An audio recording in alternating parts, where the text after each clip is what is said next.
Originally, I'm from West Seneca. It's about 10 minutes from UB's campus. Started playing football in high school, and then was fortunate enough to go on and play college football at St. John Fisher in Rochester, New York. And that was kind of really the thing that got me really honed in on what I wanted to do, athletically at least. Originally, I was a political science pre-law history major, so I was set to take the LSATs and go to law school, but after my senior year, that was not the route I chose. So, from there I went on to Utica College. It's a D3 school just outside of Syracuse. Was a football GA for the D-line, and then started working with the strength and conditioning side of things. And that's really where I found my passion in strength and conditioning. So from there, I had an opportunity to go to Eastern Michigan.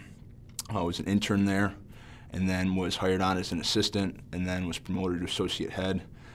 From there, I went to the University of Illinois for football only as an assistant, and then the opportunity to come to Buffalo arose, and took that full on, and now I'm here. The really intriguing part for me was playing at a D3 school. We didn't have strength and conditioning coaches, and once I found out that you could utilize this as a profession, it really piqued my interest. I personally liked training. I'd powerlifted in high school and through football and college. So when I got involved in this side of strength conditioning and realizing that you could actually better prepare the athletes for the rigors and demand of sport play, I think that's what really got me piqued in the field, because drawing on my own experience of not necessarily knowing what I was doing per se, just you would read articles, magazines, and you'd kind of follow the program the coaches provide you, but you didn't have someone who was a master in the discipline to go to. So once I realized that you could provide athletes with this type of information and training,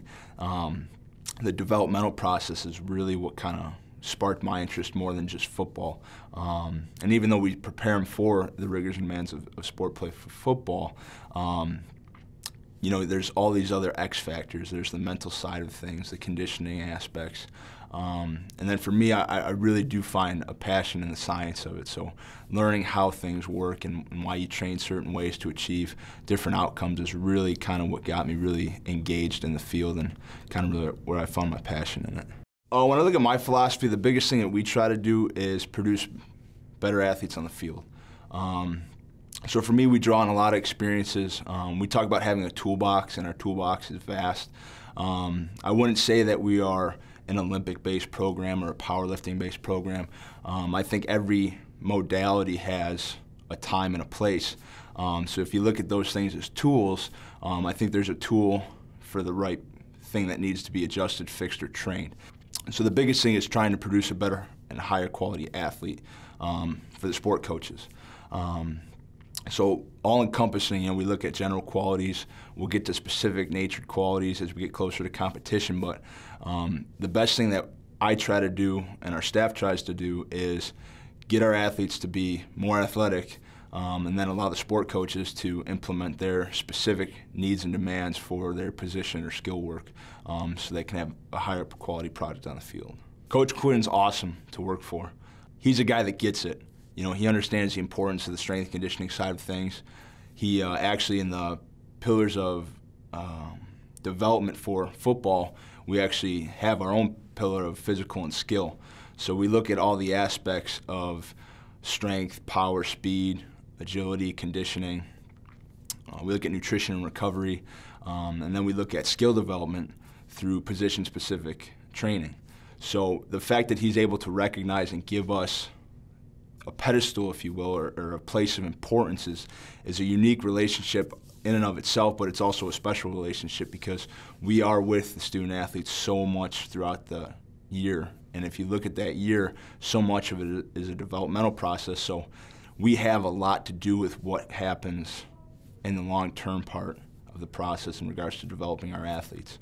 And we try to always kind of stay in the shadows, or at least that's where I like to be, in the background and things of that nature. But our student athletes are a direct reflection of your strength coach, especially when we're with them so long. So the great thing about Coach Quinn and the staff here, though, is the importance they place in the strength conditioning, in the weight room, and the developmental process for our student athletes. And that's something I don't think you find all over the country. So it's great to have someone respect that side of the field, because it is all-encompassing, and it's a big part of producing a high-quality caliber football team.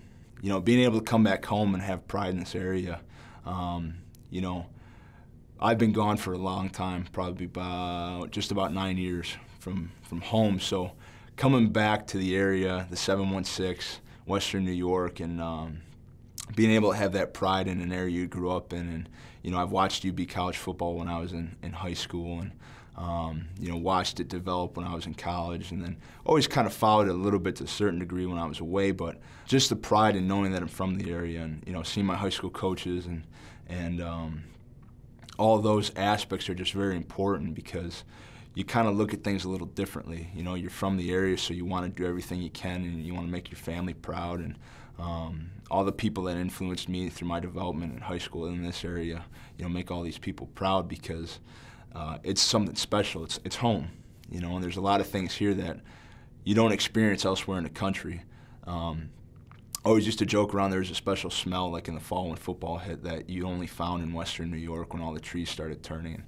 Living in Michigan, living in Illinois, that's something you never found during the football season. So to come back here now and kind of get those things back, it's special to you. You know, it's something that you can't necessarily describe in so many words, but it's definitely an X factor. It's definitely there, and it's something special, and I think it's something unique.